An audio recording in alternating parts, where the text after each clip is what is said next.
I met Bob at the Labour Party conference in 1962, and we had a walk along the promenade after he ran me home in his Armstrong Siddeley Sapphire.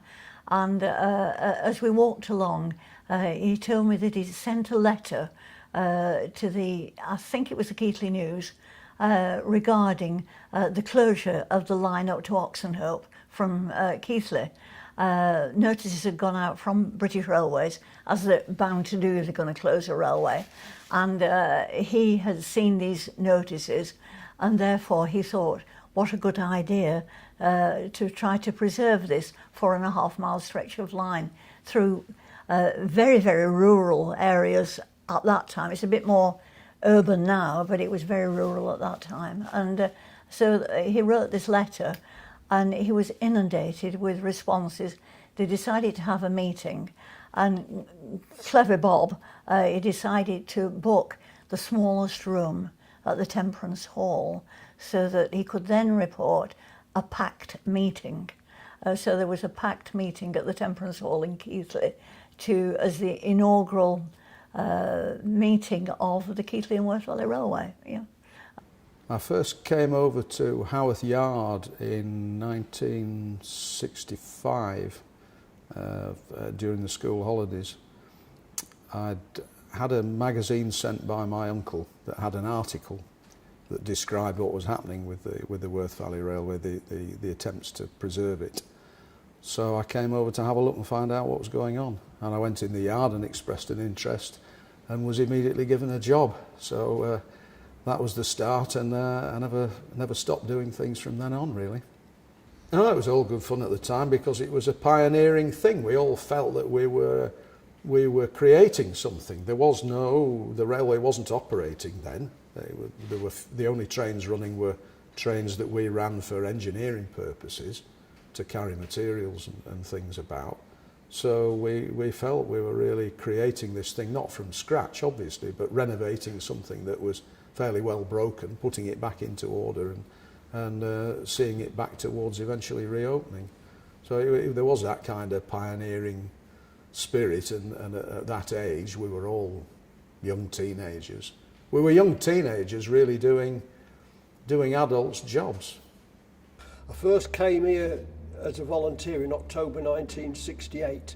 I've always been interested in railways. I can go back to about 1953 on my memories of railways.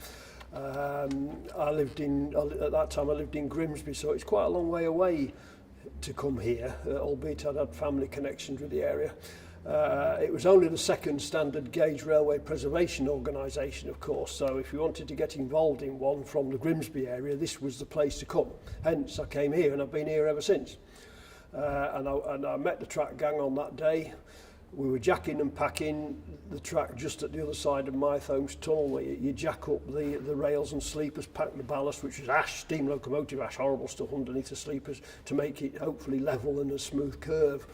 And there was quite a few people on the gang who were still around actually. It was, we have some long-serving members even from those days. Through probably one of the railway magazines, the national magazines, there was an advert for membership of an embryonic Keighley and Worth Valley Railway with a picture of 957 across the top, which rather appealed to me. I thought, what a nice little engine. And steam was the motivation in those days. It isn't now, but it was in those days. And so I think for the princely sum of about £1, I joined this organisation in, I think it was about 1965, and got a fairly low membership number. It was 431, which I've sort of kept throughout, notwithstanding the recent reorganisation of the membership system on computer. A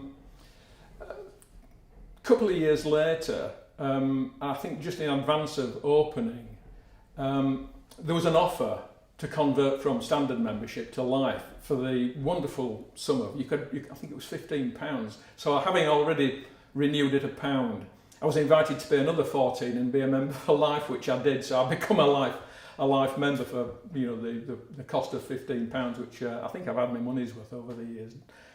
Michael Coop initially member, within weeks treasurer, after that secretary, after that all of a number of jobs, in particular looking after diesel rail buses. So over many years, quite a lot, very widely spread. So I was working, well, I finished as an apprenticeship with English Electric at Bradford, English Electric Traction that is.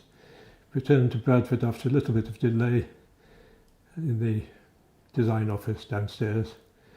Within days, one David Kay, very recently deceased, I'm sorry to say, came over and said, "We're starting a railway, will you come and join us?"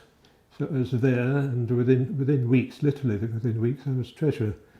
A very small outfit, obviously, at that stage, but I was much involved from then onwards. Because my husband was a member, and he was here nearly every weekend on a Saturday.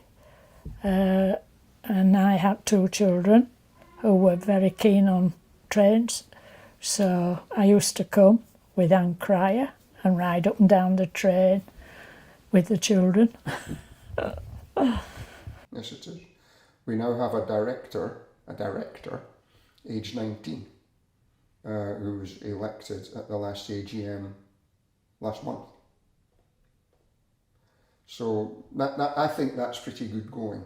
I think if we can attract people of that age who take such a significant interest in the unglamorous bit, if you like, then that's a good thing.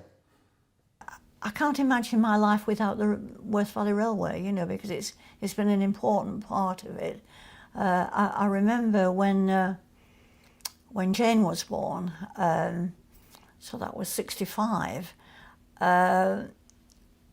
There was a certain disagreement at that point between Bob and myself, because she was born one day, and that day happened to coincide with the council meeting of the Keighley and Worth Valley Railway, which Bob chaired. He was the chair, and so he couldn't come and see me when our daughter was born.